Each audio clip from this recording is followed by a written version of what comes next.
हाय दोस्तों, welcome to my channel attractive physics academy. आज हम बात करेंगे वैद्युत आवेश के गुण।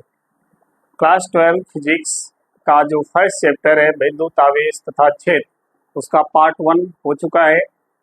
आज हम उसके पार्ट 2 को लेकर के उपस्थित हैं, ठीक है, जिसमें हम आज चर्चा करेंगे वैद्युत आवेश के गुण का। वैद्युत आवेश के जो मूल गुण हैं वो क्या है, ठीक है। तो देखें, वैद्युत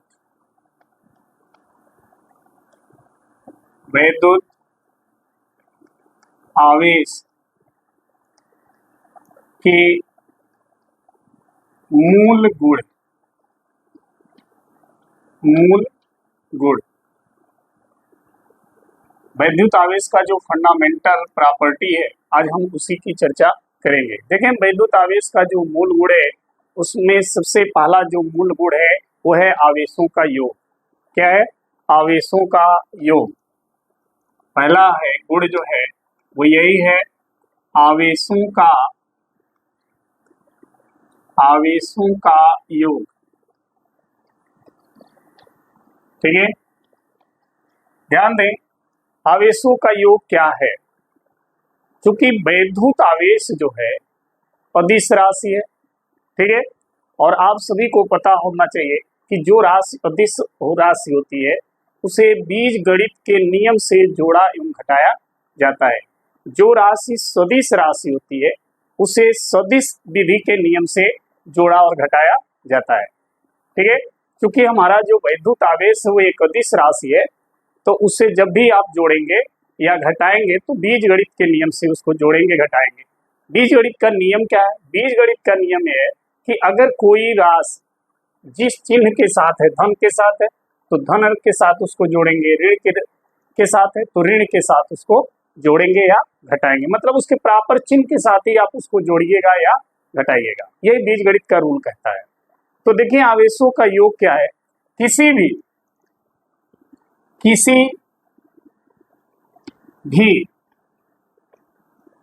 वस्तु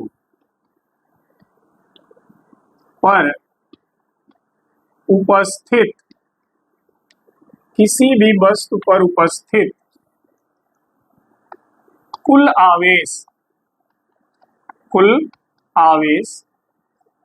किसी भी वस्तु पर उपस्थित कुल आवेश उन आवेशों के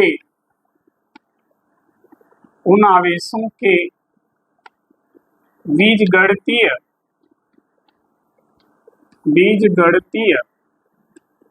योग के बराबर होता है। बीजगणितीय योग के बराबर होता है। ध्यान देंगे, किसी भी वस्तु पर उपस्थित जो कुल आवेश है उन आवेशों के बीजगणितीय योग के बराबर है। जैसे मान लीजिए ये कोई चालक है या कोई वस्तु है और इस वस्तु पर कई आवेश उपस्थित हैं। मान लीजिए -3 कूलाम का आवेश उपस्थित है, कहीं पर -4 कूलाम का आवेश उपस्थित है, कहीं पर 5 कूलाम का धन आवेश है, कहीं पर 2 कूलाम का धन आवेश है, कहीं पर -8 कूलाम का धन आवेश है, ठीक। अब आपसे ये प्रश्न किया जाए कि बताइए इस चालक पर कुल कितने आवेश हैं, तो आप क्या करेंगे?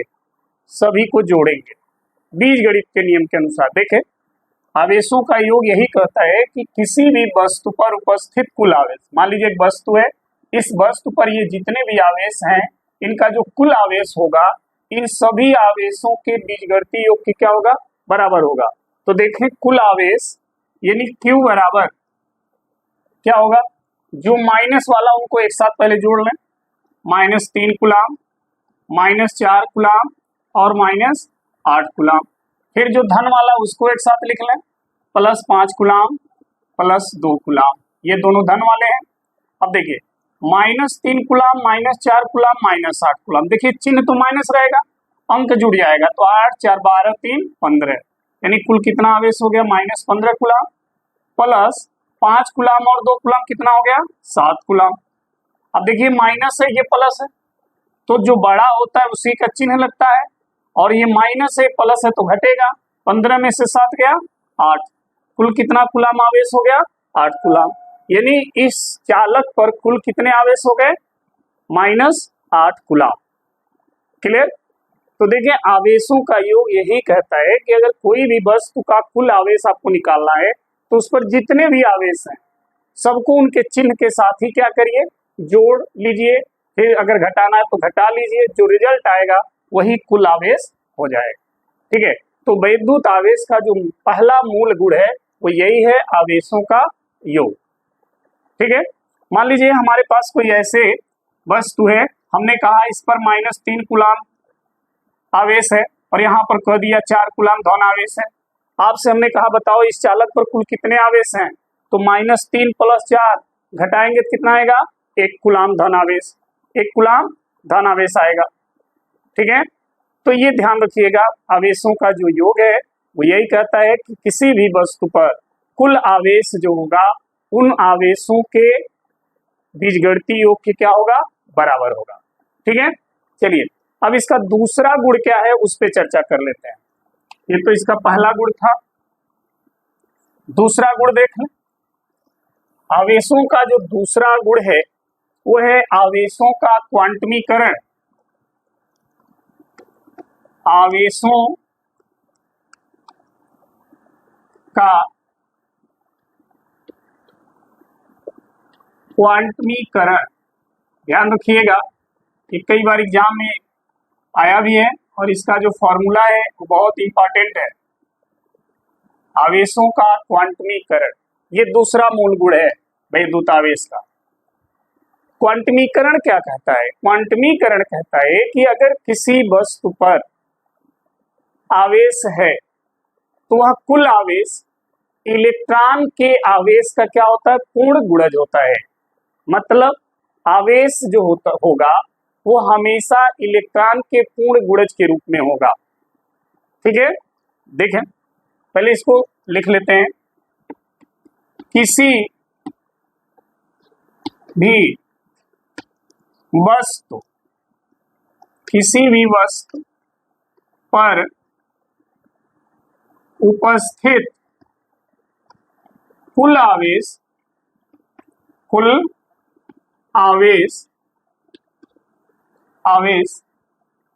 इलेक्ट्रॉन के आवेश का पूर्ण गुणज, इलेक्ट्रॉन के आवेश के पूर्ण गुणज के रूप में होता है। मतलब हाँ आवेश जो होगा हमेशा इलेक्ट्रॉन के आवेश के पूर्ण गुणज के रूप में रहेगा। कभी भी आवेश इलेक्ट्रॉन के आवेश के पूर्ण गुणज के रूप में रहता है, यानी अगर आवेश पूर्ण गुणज के रूप में नहीं है तो वह आवेश संभव ही नहीं है। ठीक है। जैसे समझें, मान लीजिए अगर हमने इस पर कहा कि एक कोई वस्तु है, हमने कहा इस वस्तु पर इतने कूलाम के आवेश हैं। ठीक है। समझना हमारी बात को, हमने क्या कहा, हमने कहा कि किसी भी वस्तु पर जो कुल आवेश होगा वो हमेशा इलेक्ट्रॉन के आवेश का पूर्ण गुणज होगा। मतलब हम अगर कहें कि इस पे 4 इलेक्ट्रॉन के बराबर आवेश है तो ये सही है, हो सकता है, ये संभव है। हमने कहा कि अगर इस पे 3 इलेक्ट्रॉन के बराबर आवेश है तो ये संभव है, हो सकता है। लेकिन अगर हमने कहा कि इस पर 1/2 इलेक्ट्रॉन के बराबर आवेश है तो ये गलत है, ये असंभव, ये हो ही नहीं सकता। क्यों नहीं हो सकता, क्योंकि देखिए 4 और 3, 1, 2, 5 ये सब क्या है, पूर्ण संख्या है। तो आवेश हमेशा इलेक्ट्रॉन के साथ रहेगा तो किस रूप में रहेगा, पूर्ण संख्या के रूप में रहेगा।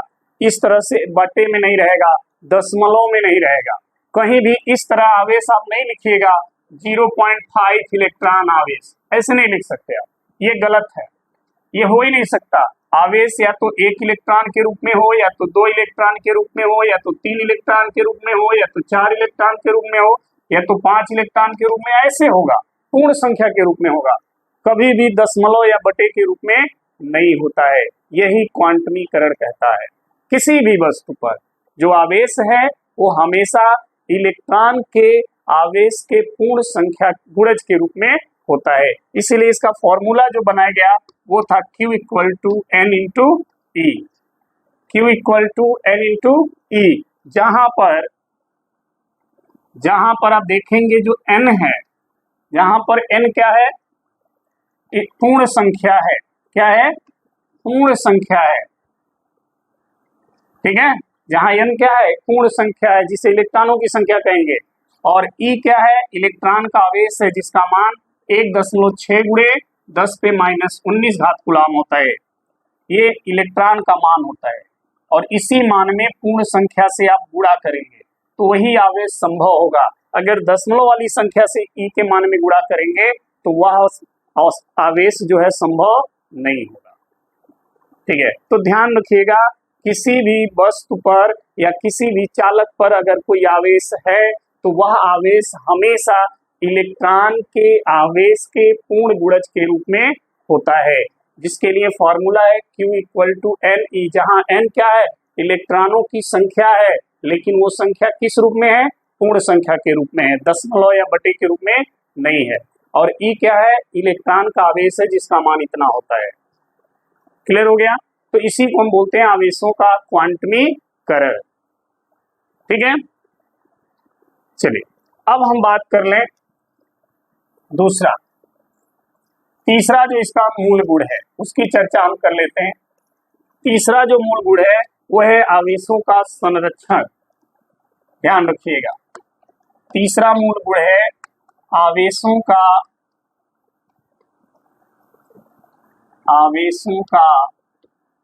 क्या, संरक्षण।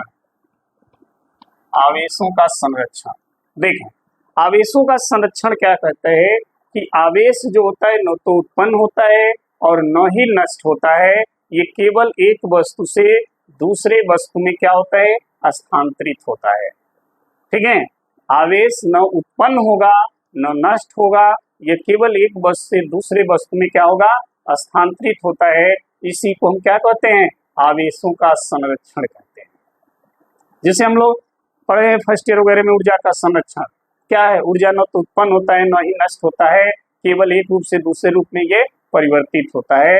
उसी तरह से आवेशों का संरक्षण होता है, आवेश न तो उत्पन्न होगा न ही नष्ट होगा, केवल एक वस्तु से दूसरे वस्तु में क्या होगा, स्थानांतरित हो जाएगा। जैसे देखें, मान लीजिए ये कांच की राड है, ठीक, और ये कोई उलेन क्लॉथ है या ये कोई ऊनी कपड़ा है। मान लीजिए कोई ऊनी कपड़ा है, ये ऊनी कपड़ा है, और ये क्या है, कांच है। देखिए, दोनों पर इस समय कोई आवेश नहीं है, न इस पर कोई आवेश है न इस पर कोई आवेश है। अब हमने क्या किया, दोनों को एक दूसरे पे रगड़ दिया। क्या किया, रगड़ा, या रगड़ने के बाद मतलब इन दोनों को आपस में क्या किया, हमने रगड़ दिया। रगड़ने के बाद देखा कि जो कांच की राड है उस पर 4 धन आवेश आ गया, तो दूसरे कपड़ा जो था, ऊनी कपड़ा जो है, उस पे हमने देखा 4 ऋण आवेश आ गया। ये ऊनी कपड़ा जो है उस पे 4 क्या आ गया, ऋण आवेश आ गया, और जो कांच का रॉड है उस पे क्या आ गया, 4 धन आवेश आ गया। ठीक है, पहले कितना आवेश था, 0। रगड़ने के बाद कितने इस पे, उतना धन आया, उतना उस पे ऋण आ गया। अब इन दो जितना धन आवेश है, 4 धन है और 4 ही क्या है, ऋण है, दोनों को जोड़े तो अभी भी आवेश कितना है, 0। जैसे पहले 0 था वैसे ही अभी भी आवेश, कुल आवेश कितना है, 0 है। तो हमने कहा ना कि आवेश न तो उत्पन्न होता है न नष्ट होता है, केवल एक दूसरे में क्या होता है, स्थानांतरित होता है। जितना इससे इलेक्ट्रॉन निकला है उतना इस पर धन है, और उसी उतने ही इलेक्ट्रॉन को ये ग्रहण कर लिया, उतना ही इस पे ऋण है। दोनों को अभी भी जोड़ेंगे तो आवेश कुल कितना हुआ, 0 हुआ। तो वैद्युत आवेश के ये 3 मूल गुण हैं, आवेशों का योग, आवेशों का क्वांटमीकरण और आवेशों का संरक्षण। ठीक है, तो ध्यान रखिएगा, पहला गुण यही कहता, आवेशों का योग ये कहता है कि अगर किसी वस्तु पर आवेश है तो उनका कुल आवेश उन आवेशों के बीजगणितीय योग के क्या होगा, बराबर होगा। दूसरा कहता है किसी वस्तु पर कुल आवेश हमेशा इलेक्ट्रॉन के आवेश के ही पूर्ण गुणज होते हैं। ठीक है, अच्छा एक चीज और देखें, इसमें इलेक्ट्रॉन का ही क्यों, क्योंकि इलेक्ट्रॉन ही सबसे आवेश का सबसे छोटी इकाई है, इसीलिए छोटी इकाई इलेक्ट्रॉन का ही पूर्ण गुणज माना गया है, प्रोटॉन का नहीं। सबसे छोटी इकाई आवेश का क्या है, इलेक्ट्रॉन है, इसीलिए इलेक्ट्रॉन के आवेश का ही पूर्ण गुणज माना गया है। ठीक है, और तीसरा गुण है था आवेशों का संरक्षण, यानी आवेश न तो उत्पन्न होगा न तो नष्ट होगा, ये केवल एक वस्तु से दूसरे वस्तु में क्या होगा, स्थानांतरित होगा, जैसा कि आप देख रहे हैं। ठीक है, तो आई होप आपको आवेशों का गुण आपको बहुत अच्छे से समझ में आया होगा। फिर मिलते हैं नेक्स्ट वीडियो में, तब तक के लिए धन्यवाद।